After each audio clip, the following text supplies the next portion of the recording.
آقا صلی اللہ تعالیٰ علیہ وسلم نے ارشاد فرمایا، جس نے سود کا ایک لقمہ کھایا اس کا گناہ اتنا بڑا ہے کہ جیسے کہ اس نے خانہ کعبہ کے سامنے اپنی ماں سے زنا کیا، اتنا بڑا اس کا گناہ ہے۔ بلکہ ایک حدیث میں 73 درجے گناہ کے ہیں، سود کھانے والے کے گناہ 73 درجے کے ہیں، 73۔ اس میں سے پہلا درجہ یہ ہے کہ وہ ماں کے ساتھ بدکاری کیا ہو۔ عزیزان گرامی وقار، اس کو اتنا سخت کیوں بیان کیا گیا؟ بندوں کے حقوق مارے نہ جائیں، بندوں کے حق تلف نہ ہوں۔ امانت کے ساتھ جو معاملات ہوتے تھے، آپ دیکھیں وہی چیز آج ہمارے معاشرے سے ختم ہونے لگ گئی ہے۔ آج تمہیں لون لینے کی ضرورت کیوں پیش آنے لگی؟ آج قرض جہاں پر بھی جائیں گے تمہیں بیاج کے ساتھ لینے کی ضرورت کیوں پیش آ رہی؟ اس کی وجہ یہی ہے کہ آپس میں اعتماد اور بھروسہ ختم ہو گیا۔ قرض حسن کون دینے والا ہے آج ایک مسلمان اٹھے اور دوسرے کے پاس جائے اور کہے کہ مجھے 5 لاکھ کی ضرورت ہے، اللہ ماشاء اللہ کون ہوگا؟ قریب سے قریب ترین دوست بھی منہ پھیر لیتا ہے۔ اس کی وجہ صرف ایک طرفہ نہیں ہے، 2 طرفہ ہے۔ قرض لینے والا اور قرض دینے والا دونوں کے درمیان اعتماد کا رشتہ نہیں ہے۔ کچھ لوگ قرض لیتے ہیں لیکن وہ دینا نہیں چاہتے، یہ بھی بندوں کے حقوق کی پامالی ہے۔ ان کو کیوں دیا جائے قرض؟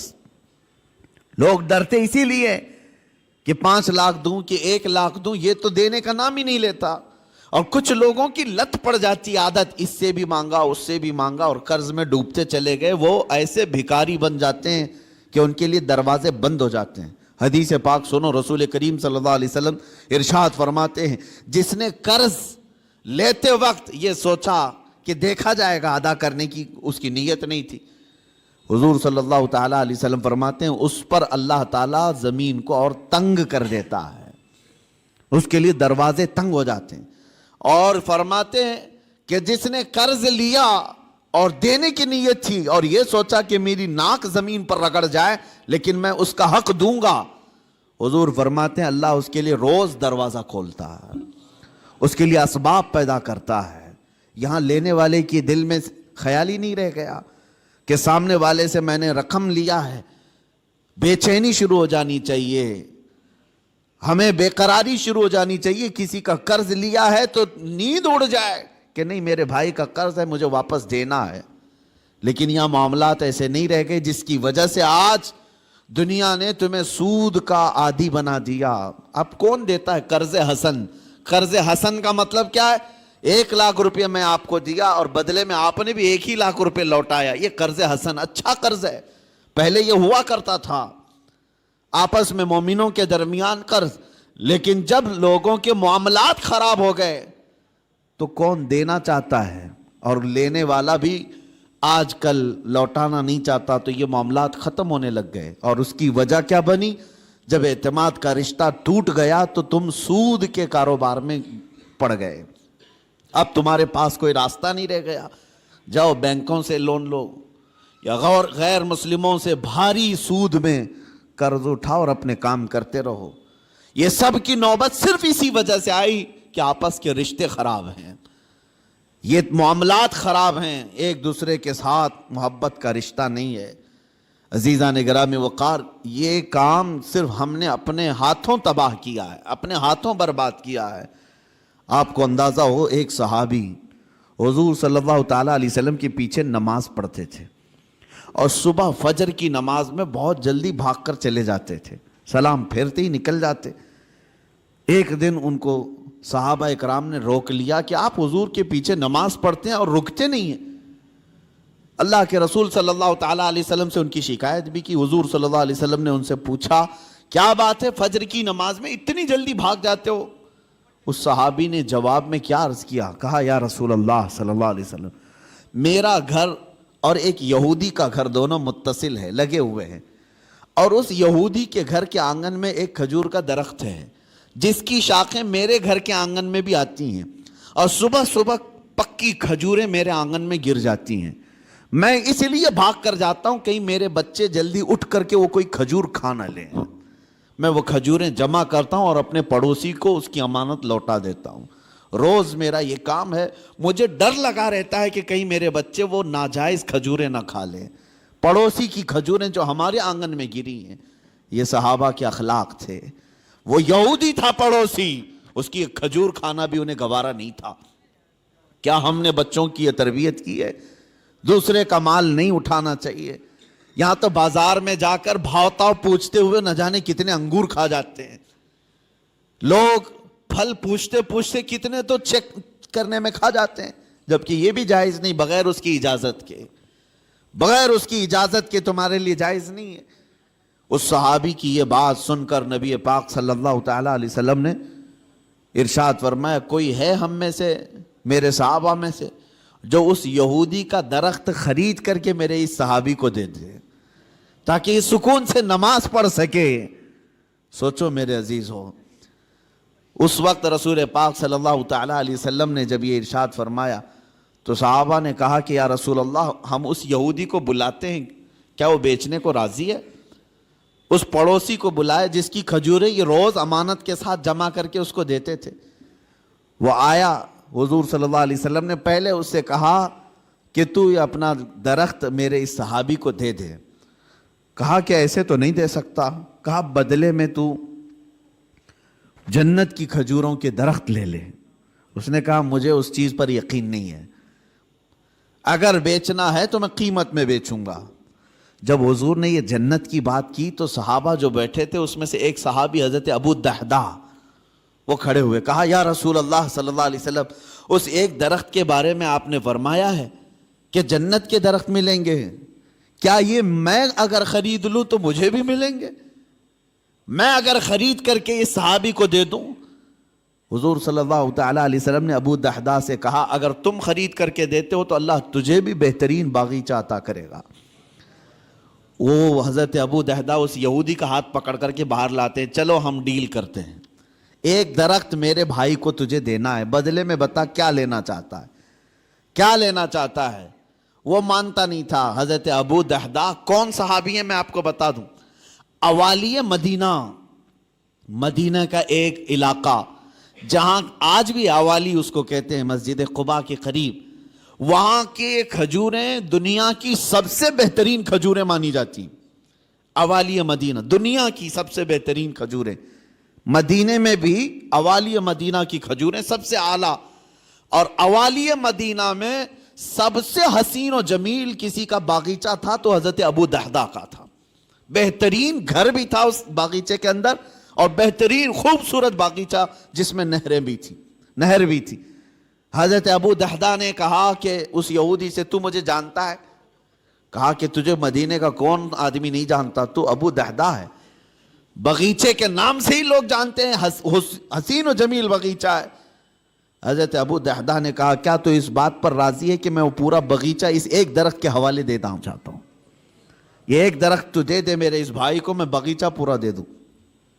اس یہودی نے کہا کیا مذاق ہے یہ، کیسا مذاق ہے؟ اس نے کہا رسول اللہ کی بات پر میں کبھی مذاق نہیں کرتا، اور نہ ہی مسلمانوں کو یہ زیب دیتا ہے، میں معاملات کر رہا ہوں تیرے ساتھ۔ اس یہودی نے کہا کوئی بات نہیں، درخت میں دینے کو تیار ہوں۔ ابو الدحداء نے وہیں پر جو کچھ لکھنا پڑھنا تھا سب کر لیا، بیچ دیا، نہ کوئی قیمت لینی تھی اس سے، کچھ نہیں۔ ایک درخت جو یہودی کے آنگن میں تھا بس وہی خریدنا تھا، وہ بھی اکھاڑ کر کے نہیں، وہ درخت تو وہیں رہے گا نا، لیکن ملکیت اس مسلمان کی ہوگی، صحابی کی۔ اس بات پر طے ہوا، باغیچہ بیچ دیا گیا۔ اب حضرت ابو الدحداء اپنے باغیچے کے باہر آئے، سنیے، باہر آئے اور باہر سے اپنی بیوی کو پکارا، یا ام الدحداء، اپنی بیوی کو زور سے پکارنے لگے۔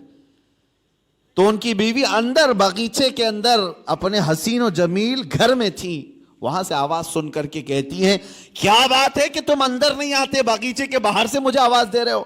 ابو الدحداء نے کہا میں نے باغیچہ بیچ دیا، تو بھی باہر آ جا۔ عورتیں تو عورتیں ہوتی ہیں، لیکن وہ کمال کی عورتیں تھیں۔ وہ باہر نکلی اپنے گھر سے اور کہتی ہیں ابو الدحداء مجھے تمہاری عقل پر پوری زندگی سے زیادہ یقین ہے، یقیناً سودا کیا ہوگا تو بہترین سودا کیا ہوگا، ایسے تو تم اتنا حسین باغیچہ بیچ نہیں سکتے۔ اگر بیچا ہوگا, سودا کیا ہوگا تو بہترین سودا کیا ہوگا. وہ گھر سے اسی وقت نکل آئی. ابو دہدا گھر باغیچے میں بھی نہیں گئے, گھر میں بھی نہیں گئے. یہودی سے کہا آج سے تیرا ہے یہ باغیچہ. وہ باہر آئی, خاتون پوچھا کتنے میں تم نے یہ باغیچہ بیچا ہے؟ تو حضرت ابو دہدا نے ہنس کر کے کہا میں نے یہ رسول اللہ کے ہاتھ میں بیچا ہے, جنت کے ایک باغیچے کے حوالے. اللہ تبارک و تعالیٰ کے رسول جسے وعدہ کریں وہ جھوٹا نہیں ہوتا. ام دہدا نے ہنس کر کے کہا مجھے میری جان سے زیادہ تمہاری عقل پر یقین تھا. یقیناً تم نے جو سودا کیا وہ دنیا کا سب سے عظیم سودا ہے. چلو یہ نہیں ماتم کیا کہ کیسے بیچ دیا, کس کو کس کی باتوں میں آ کر کے کیا کر دیا.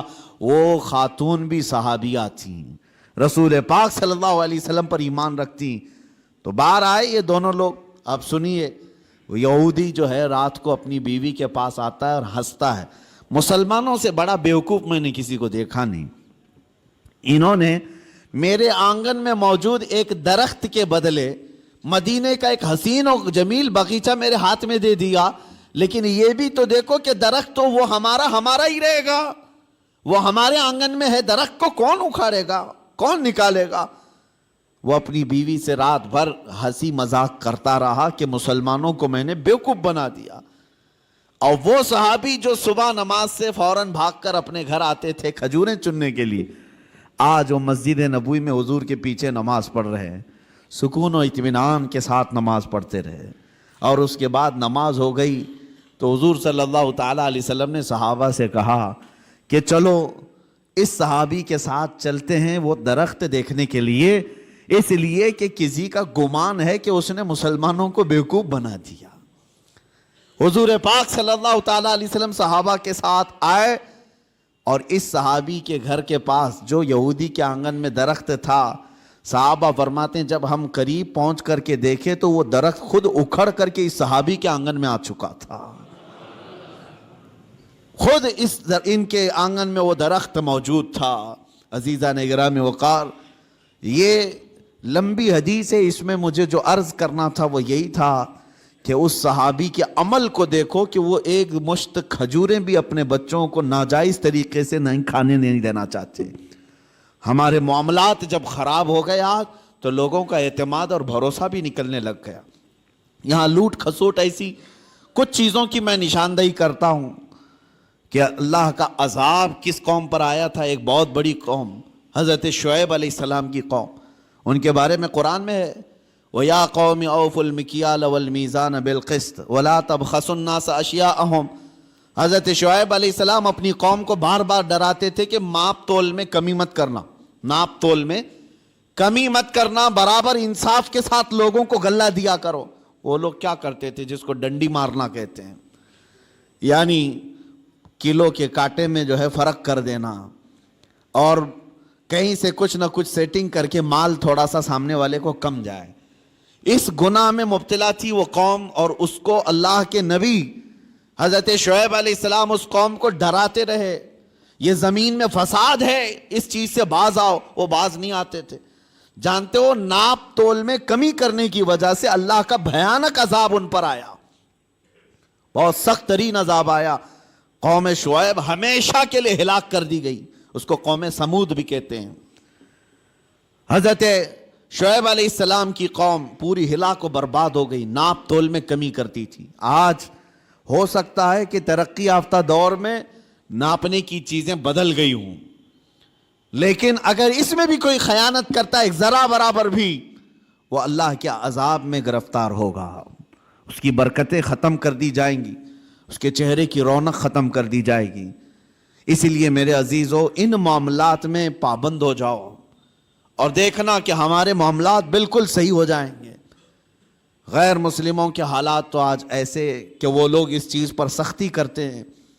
ان کی مارکیٹ میں سب ایک دوسرے کے تعاون کرنے والے ہیں, اور مومنوں میں ایک دوسرے کا تعاون کرنے والا نہیں. مارکیٹ میں اگر 4 دکانیں تمہاری ہیں, تمہاری تجارت زیادہ ہونے لگ گئی تو بغل والے کو حسد ہونے لگ گیا. سوچتے کہ میرا بھائی تو ہے, نہیں, حسد ہونے لگ گیا. اور تیسرا اس سے زیادہ جلنے لگ گیا. آپس میں اس بات کو لے کر کے سب جلن کے شکار ہیں. اور پھر اس کے بعد ہوتا یہ ہے کہ ذرا برابر کچھ کمی ہوئی تو دوڑے دوڑے بابا کے پاس جاتے ہیں. پڑوسی نے کچھ کرایا ہے, میری دکان میں کچھ ہوتا نہیں. تم آپس میں ایک دوسرے کو کیا کرایا اسی میں لگے رہے ہو.